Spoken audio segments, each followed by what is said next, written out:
The Lost City of Atlantis ang nawasak na sibilisasyon. Hi mga idol! Shout out mga taga Tarlac City na kababayan ko. Let's go! Isa na namang nakakakilabot na kwento ang pag-uusapan natin ngayon. Narinig mo na ba ang tungkol sa Lost City of Atlantis? Isang napaka-advanced na sibilisasyon daw na biglang naglaho sa dagat, parang bula.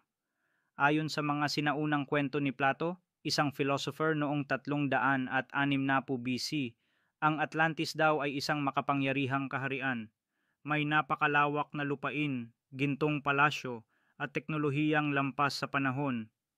Sabi pa ni Plato, ang mga taga-Atlantis ay half God, half human, mga nilalang na marunong sa enerhiya, crystal power, at advanced machines na parang AI at flying ships na mayroon tayo ngayon.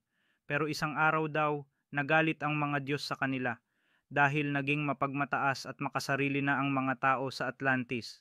At sa isang gabi lang, ayon sa alamat, lumubog ang buong lungsod sa karagatan.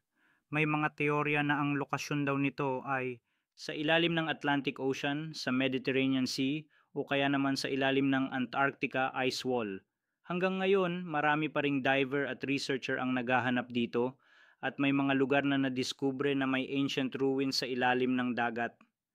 Ang tanong ngayon, totoo ba talaga ang Atlantis o katang-isip lang ito bilang babala sa sangkatauhan na kapag ginamit mo ang katalinuhan mo sa kasamaan, mawawala rin lahat sa isang iglap? Maraming naniniwala na ang Atlantis ay totoong sibilisasyon na nawasak ng sarili nilang kasakiman. At maaaring tayo ngayon ang modernong Atlantis kung hindi tayo matututo. Ikaw, idol, ano sa tingin mo? Naglaho nga ba ang Atlantis o tinatago lang ng mga makapangyarihan? Comment mo sa baba at huwag kalimutang i-follow para sa iba pang nakakakilabot na kwento at misteryo ng mundo. Thank you for making it this far. Please consider following, liking, sharing, and subscribing. It helps me a lot.